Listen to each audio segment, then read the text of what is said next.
Good afternoon, everyone.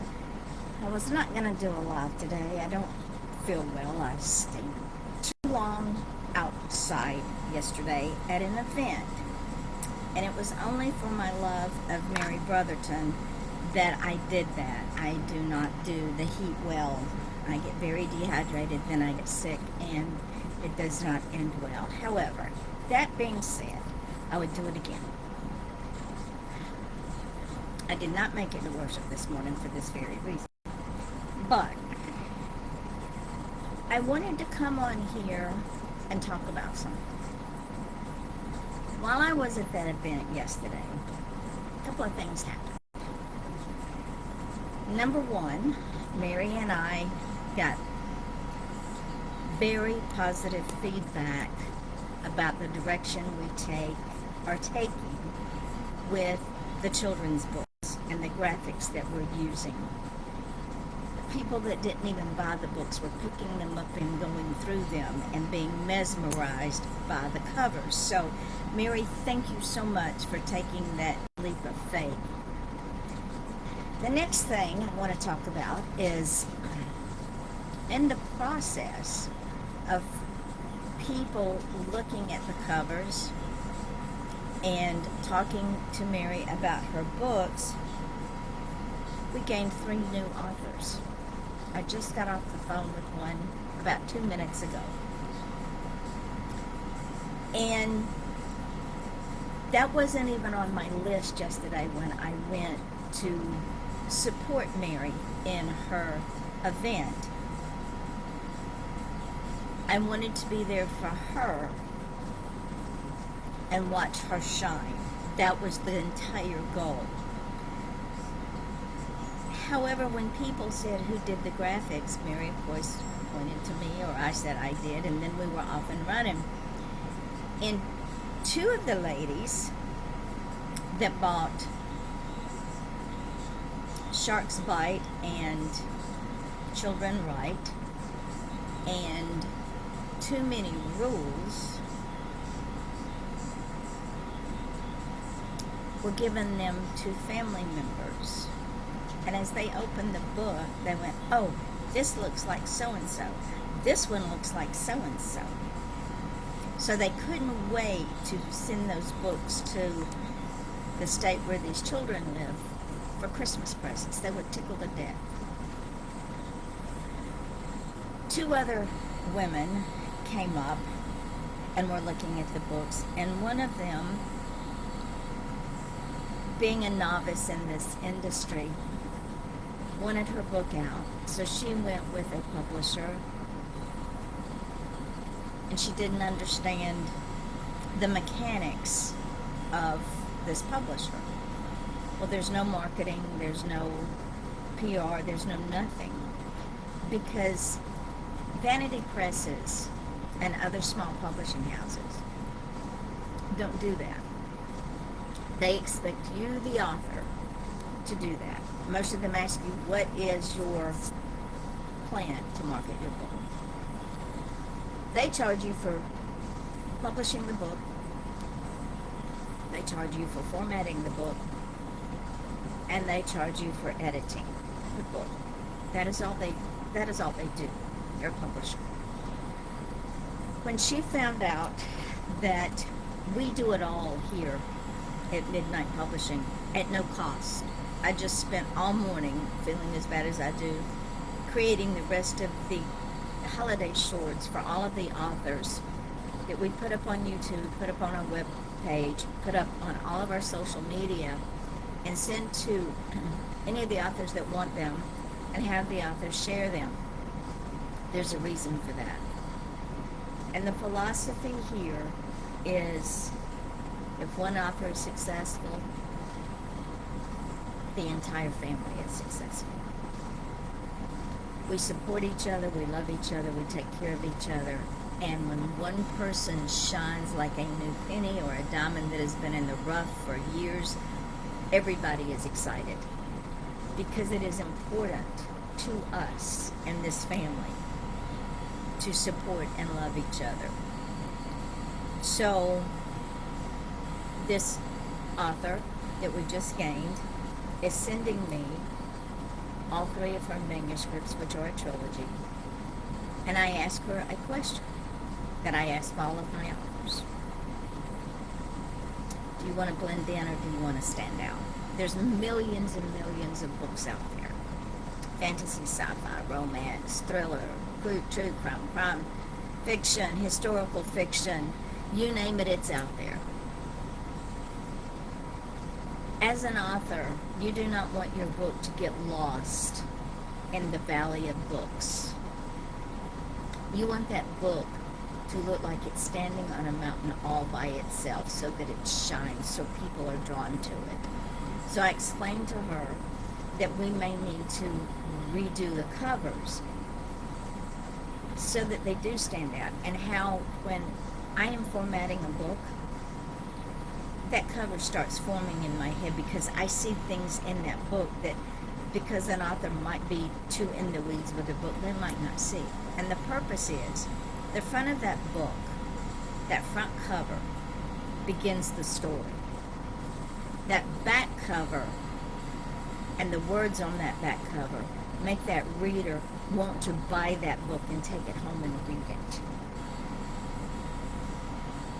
I've been doing this for over 20 years, and trust me, I have seen books that I wouldn't even pick up because their covers were boring. Not just the front cover, but the back cover as well. They were boring. So she said she wanted to stand out. So I can't wait to see what she sends me. I can't wait to see what the other two authors send me. I am so excited for these three women to come on board. They are amazing women. They are successful women because they're taking this journey with us. Mary will be at another event on December the 13th, and she will have all of her children's books by then. She will have the 3 If I Could children's books. I knew when I published those books with the graphics that I put in them that they were going to be powerful books. Yesterday was the first day I saw those books after the printing. And ladies and gentlemen, the cover alone, you see it from across the room. When you open it up, the graphics jump out at you. Mary and I have gone away from drawn illustrations. We have embraced AI, and I can pretty much make, hello Mary, I can pretty much make AI do what I want it to do and give me the graphic that I'm looking for. This morning I'm working on Tara Hartley's book, Sage, the Sparkle Fairy. She sent me 3 books, and this is the first one that I've been working on. I've been playing with it all morning. I can't wait to put this book in print. It is just absolutely cute as it can be. It's about a little fairy that lives in a magical forest, and all the sparkle has gone out of the forest, and nobody knows why except the wise old owl. So Sparkle, who gathers her courage up, goes to find Sage, who gathers her courage up, goes to find the sparkle that is missing from the magical forest. So I'm looking at 2 different types of graphics. Hello, Tanya. What graphics I don't use in the book, we will use as videos. I will send Tara the graphics so that she can use them as promos. God just keeps blessing us, and that's why I titled this live a God Wink Moment, because yesterday was filled with God Wink moments.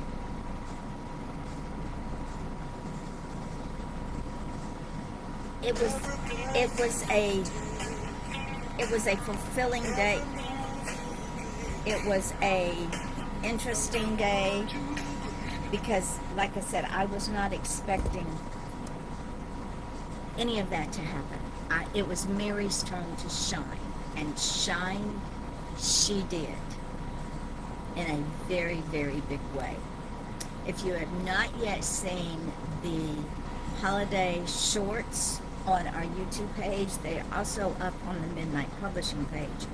If you're not one of our authors and you want a short or a book cover, contact me. I charge very little for the shorts, $10. That's just to keep the programs going that I have to use for these shorts. I also want to let you know that since Gwendolyn Law's book will be out, it is called Fractured Soul. It's a book of poetry that Gwendolyn did over the years. It's poetry about different things in her life that happened. Very powerful book of poetry. And in the bottom line of all of this is we all are fractured.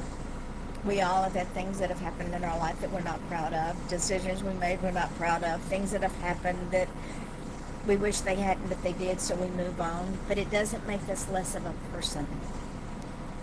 And Gwendolyn Law sent me this, and we got it out.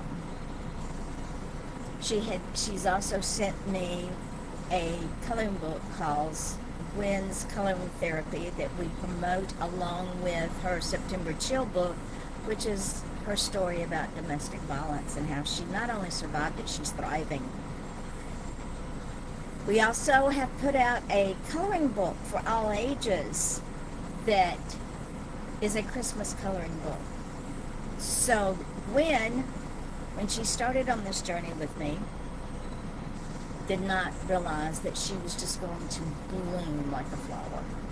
That's what happens here. I get authors that say, I'm just going to do one book. I just need to get this out there. And then the next thing I know, they become writing fools, and I love it. It's like Mary Brotherton said, don't send me a whole load of books if you don't want them out in a hurry, because I don't wait a year. I get them out. I get the books out. It's important for you as the author, for me to get your books out. Do we charge you? No. Once you're in the family, we do not charge. You are the family, and we do the formatting, the editing, the book cover, the publishing, the 4 formats. If it's more than 79 pages, I do it in hardcover.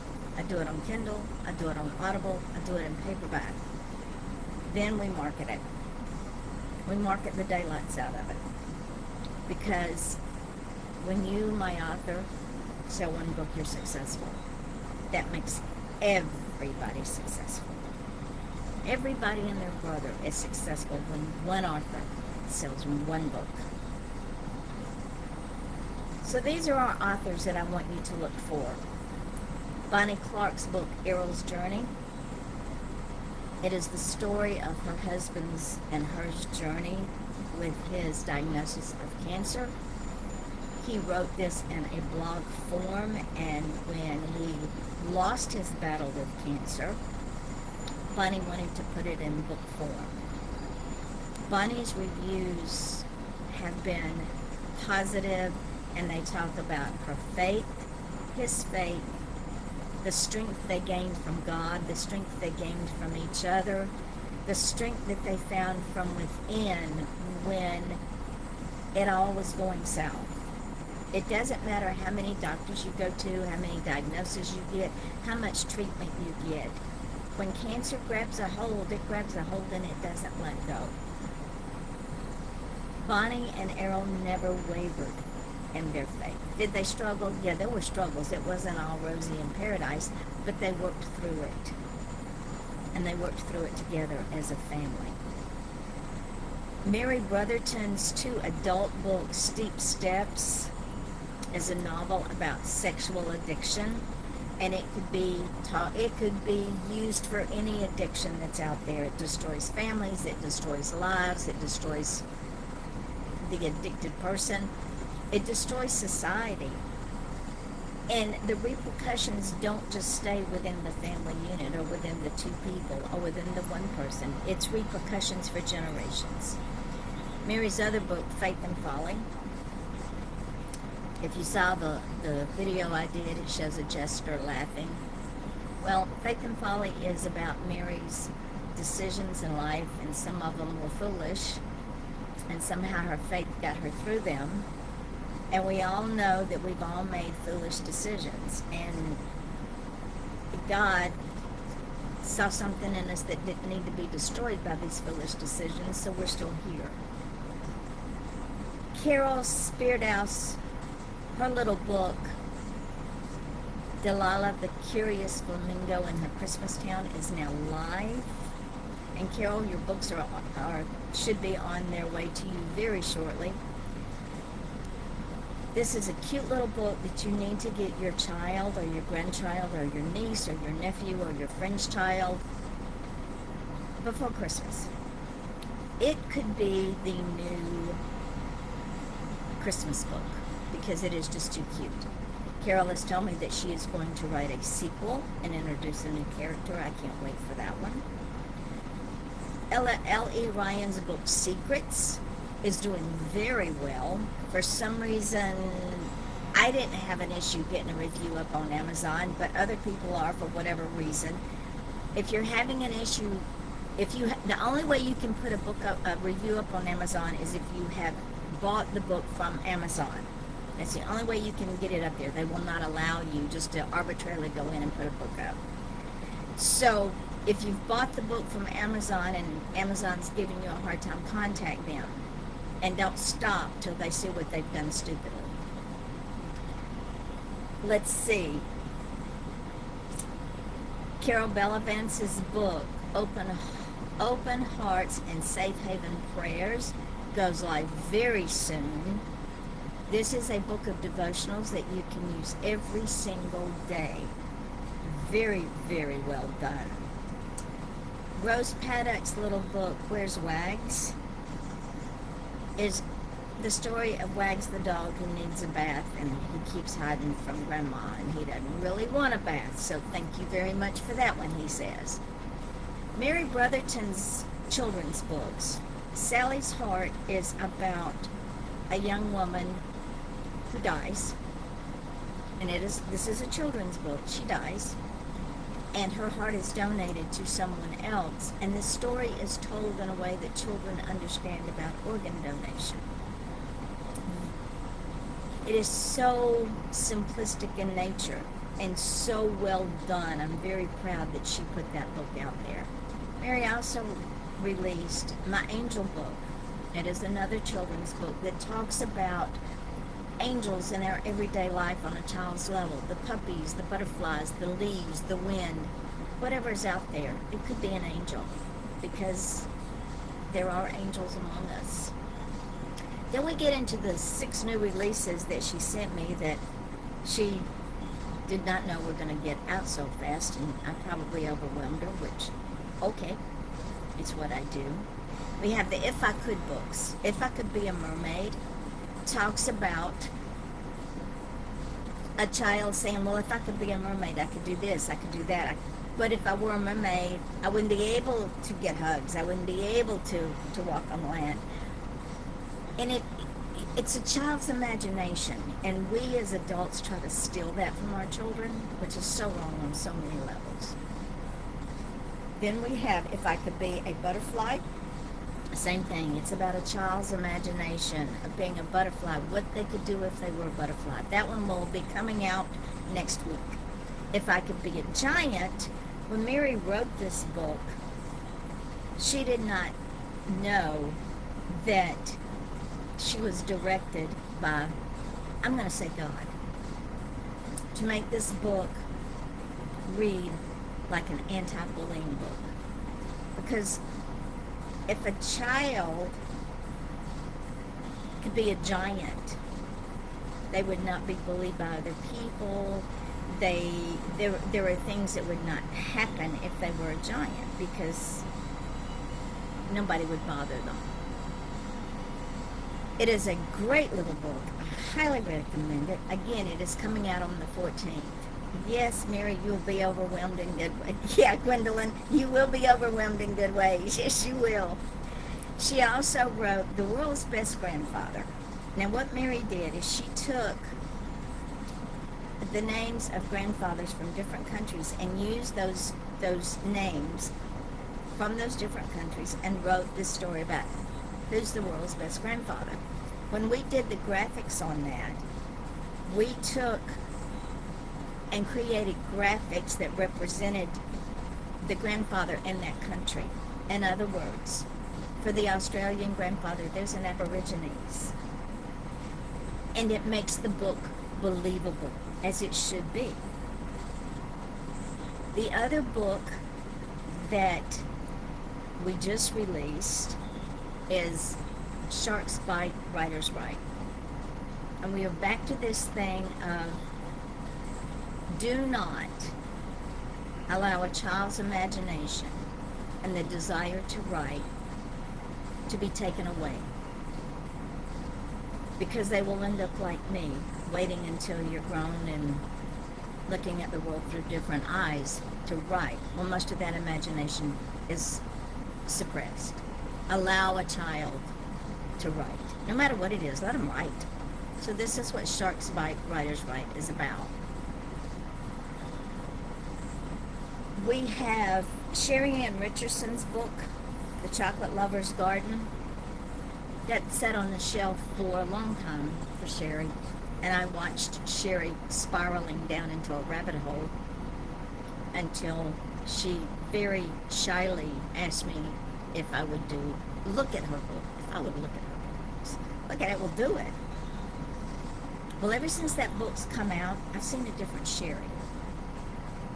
A beautiful Sherry, a Sherry with a purpose, with her feet firmly planted on the ground. She's been interviewed by Gardening Magazine. She's been on gardening podcasts. And if you don't know what this book is about, The Chocolate Lover's Garden, it is about the cocoa plant, which is native to South America. The Mayans used it as coinage. It is the true chocolate, not what we find in the stores. It's not a little book, it's a coffee table book. Anyone of any age can use this book.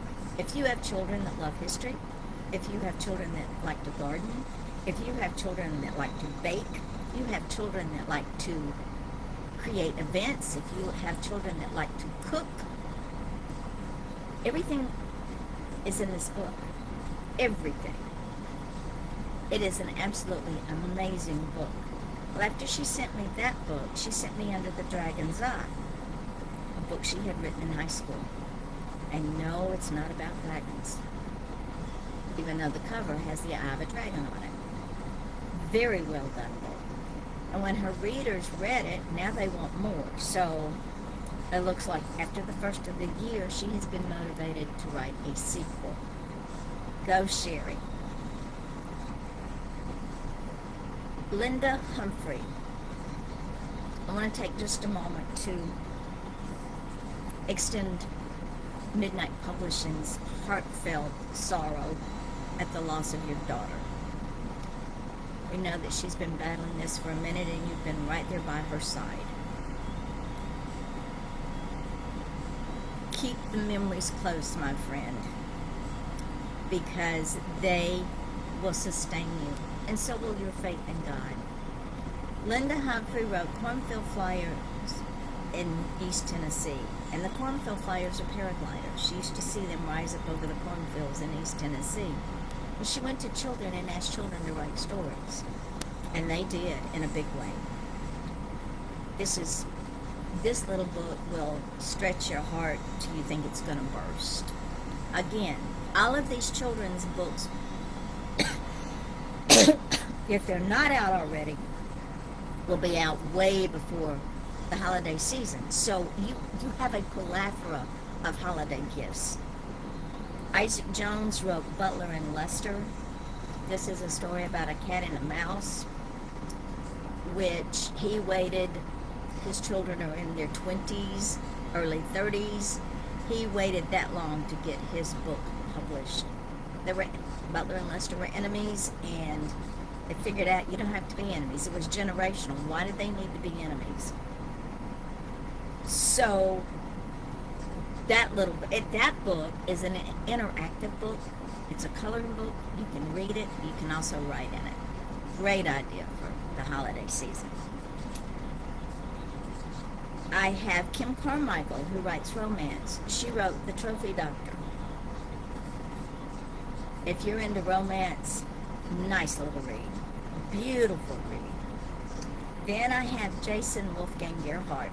If you're into the paranormal and you're into police detectives, you will like The Ferryman, because the specters help these detectives solve crimes that are committed by other specters.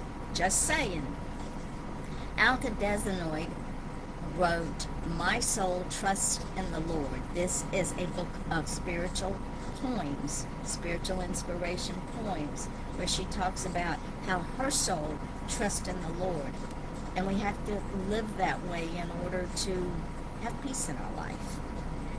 Peggy Engler, she also writes spiritual inspiration for women, The Good, the Bad, the Ugly, an encouraging word, A View from the Pew, soulful inspiration, A Closer Walk, and Food for Thought.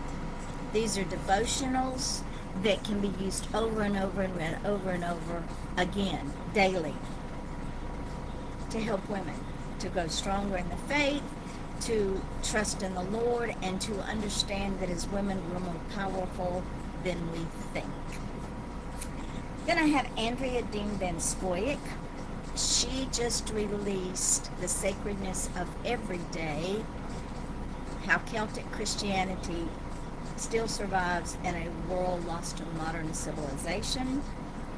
That book and Welcome to Crowhaven Chapel, which reaches out to the Goth community on a spiritual level, I think are needed in the environment that we live in, because people in general have a tendency to make fun of, snub their noses at, walk on the other side of the street of people who are different than they are. Andrea also has written Fallen from Grace, Found in Shadow, An Eternity in Shadow, Sundown, A Vampire's Reprieve, Tales from Blackford Manor, and other vampire and gothic books which have been so well received. She also wrote The Two and A Man of Two Worlds. I highly suggest that you go on Amazon and check out all of these authors. Ellie Ryan, her debut novel, Secrets, brand new author. She's had this book in her folder for a while, a couple of years, many years, and she reached out to me and said, what do you think? I said, let's do it. This is a story of a young woman in the 1970s who goes to work for the Atlanta PD as a stenographer. Yes, they had stenographers at the Atlanta PD in the 70s, and these stenographers went out on crime scenes with detectives. They worked for the detectives, and they went out to the crime scenes to get witness reports and write down different things that now are done by the detectives themselves. But this stenographer has a second sight, and this second sight tends to cause a little bit of angst amongst the detectives, and the reason for that is they don't understand it because she doesn't talk about it. She doesn't talk about it because she was taught that it was not something you discussed, because again, people and their misconceptions. I'm very proud of her. She finally embraced the publishing world, and she is on fire. Who else do I have? Let's see. I think I've got everybody on my list. Yes, I have books out there. I've had books out there for over 20 years. True Crime, Silent Scream, The Last Rites, Justice for Cindy, all of those are true crimes. 2 historical fictions, A Voice from the Grave and A Mad Hatter. You know why hatters went mad in England? Because they made the hats using mercury, and mercury drives you insane. Then there are the crime thrillers, Brilliant Insanity, Tangled Minds, loosely based on my oldest daughter's foolish decisions when she was a youngster. She recognized it right away. Then I have my drag queens. I love my drag queens. The Pink Canary. Thank you, Vicki Lane. Vicki Lane's a premier drag queen who now lives in Canada. She worked in New York. She worked in Canada. And when I went to ask drag queens to help me immerse myself in that culture, she was the only one that reached back out. And because of that, Vicki Lane shows up in the books. The Pink Canary is about a gentleman, or a drag queen, who is a private detective by day and owns a drag club and is the headliner by night. Or is it the other way around? We never can figure it out. But his name is Lola. Her name is Lola. And what Lola wants, Lola gets. The other two queens in this comedy are Penelope, who is also my friend Peter in real life, who can't carry a tune in a bucket, but she wants to be on stage. So she winds up being the comedic relief. And Vicki Lane shows up at the end of the book, but she becomes a star in When Fates Collide, Mardi Gras Bound, and When Fates Collide, Arm Candy, and Murder in the Village.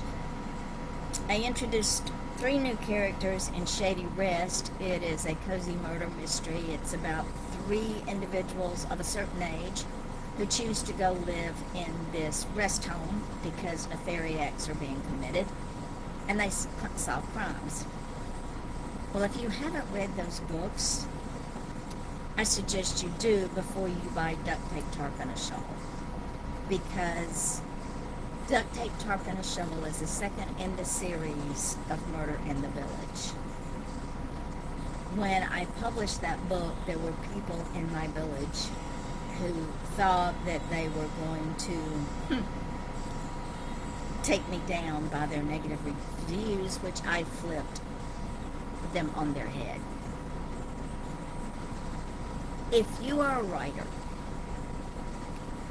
and we all know that if we kill somebody, we go to jail, but you can kill them off in your book. Works every time. Also did When Fates Collide, which is the beginning of the When Fates Collide series. I co-wrote those 3 books with Andrea Dean Van Scoyoc. You're introduced to Alex Morgan and Hope Harrington. Alex is a bounty hunter, and Hope winds up being her partner in this endeavor, but not before it gets ugly. I've been on here for 32 minutes. I see all of my girls. I feel like one of those children's shows now with the mirror. Bonnie, thank you. Carol Speardoise, thank you. Tanya, thank you. Mary, always. Always. Gwendolyn Law, thank you. All of these women are amazing women. Tanya promotes Gwendolyn Law all the time. And for Gwendolyn, Bonnie Clark's reading When Fates Collide. Bonnie, honey, don't be eating or drinking, because if you do, I'm not responsible for you ruining your book. When Gwendolyn Law sent me her book,